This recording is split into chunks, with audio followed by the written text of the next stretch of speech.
I did 33 years in Angola. If not for the governor, I'd still be there. I've seen people give up, seen people die from old age. I've seen people just throw their lives away because there was no hope. I thank the governor from the bottom of my heart for signing my pardon and giving me a second chance. So I think Freddie's a good citizen. He went from being a taker to a giver. So I think he is a plus to society in all respects. They are restoring not only themselves, but they're restoring what has been taken away from society. Commutations are the way to do it because there's no other way.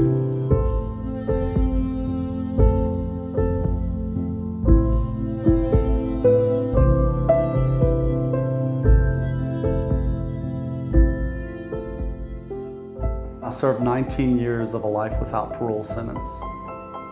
When I came home in 2016, I co-founded Louisiana Parole Project. Many of our clients are serving life without parole, and their only hope for a second chance lies in executive clemency. There are numerous individuals once serving life whose sentences were commuted. They are now living successful, productive lives and are improving their communities. My name is Benson, and I'm 74 years old today. And I'm sitting here on my front porch with my wife. And a year and a half ago, I was in prison with a life sentence, not knowing if I would ever be free again. And when I wake up in the morning now, I have a chance to look out the window and I don't see any bars around it.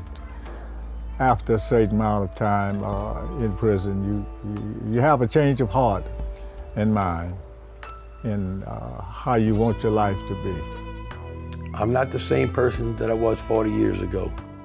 I'm the type of person that likes to help others in any way I can by mentoring to them and trying to keep them from doing the things that I did in the past before I went to prison.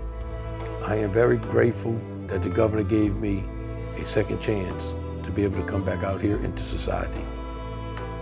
I am making the most of my second chance.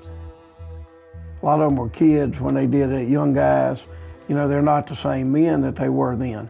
As we matured and aged through the years, I saw these guys change and I saw them rehabilitate themselves, take advantage of everything that was available to them. I was in Angola after 43 years. I had a life sentence. I didn't give up. I kept hope. A change has come about in my life and I want to do better and help others. When you live through what you live through daily, you want to get out. You don't want to die there. And I hope to help other people see that freedom. That's the only light that they have, the only light at the end of their tunnel.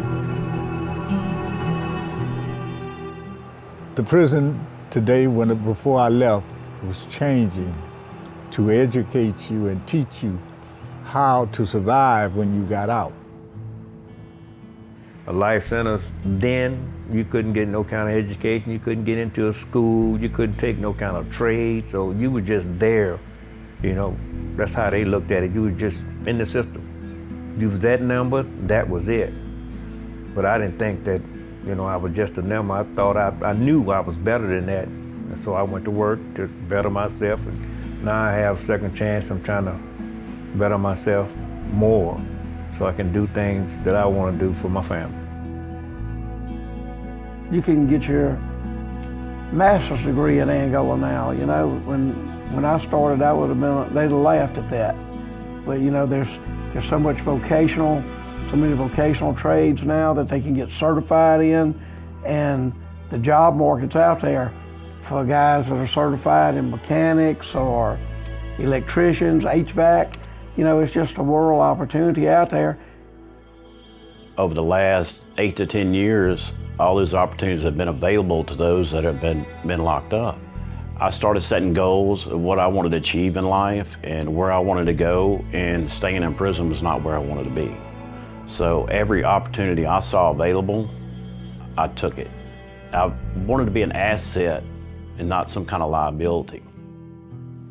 I'm sure other inmates are deserving as much as I have, but it's not something that they just give to anybody. You have to work and work hard.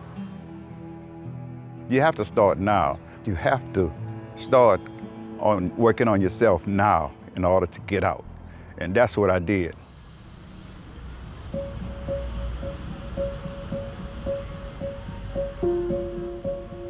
These days I wake up, I'm happy and just ran to go, want to go to work.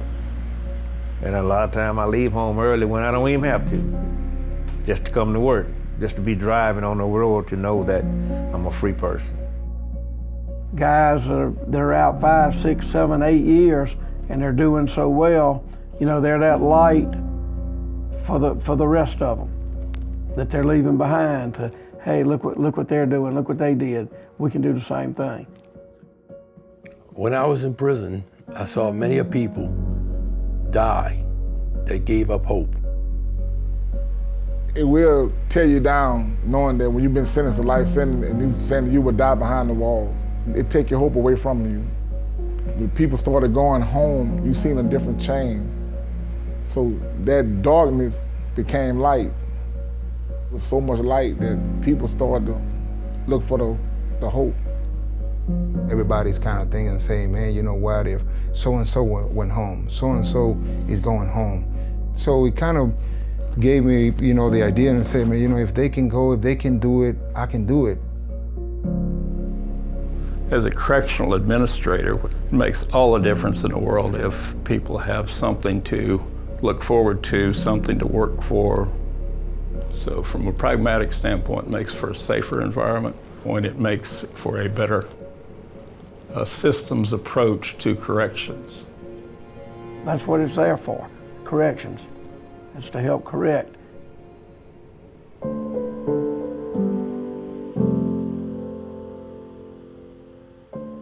My brother John was killed.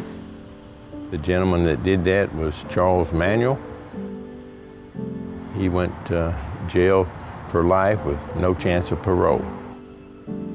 My first thought was, I was glad he was there, and I hope they throw the key away.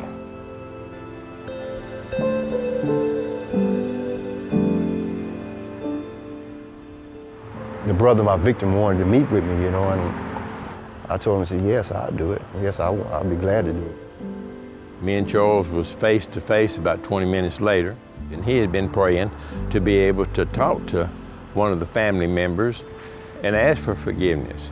I realized that I took someone's father, someone's son, someone's husband, someone's brother, someone's loved one out of their life, you know, and I wanted to let them know that I regretted it and I was sorry for that. Charles wasn't the same man he was when he went into prison, just like I wasn't the same man today that I was years ago. From that moment on, when he told me about his forgiveness for me, for what I've done to his family, Bill is going to be my brother for the remainder part of my life. I lost a brother, but I gained a brother. Anything I can do so the governor will be more apt to sign these papers, I will do. I've seen it, and I'm living through it. In 1996, I was a victim of a violent crime. I was shot and I was robbed. Based on the work I've done since then, both with people who are in prison and people who've been released from prison, I know and value the importance of the commutations. When a person do something like that and come a long ways like, you know, most of the guys have, I think it's worth looking at. I think there's quite a few that really need a second look. Oh, I've seen people that are really making a difference in their communities. They're working, they're tax paying, some of them are owning their own homes. They're doing very good things for the community and for the people who are trying to come home too. The public should be confident that when a governor signs a commutation, that individual has been thoroughly vetted, that that individual has support from an organization like Parole Project, and they are improving our communities in a positive, impactful way. Commutations work. Clemency works.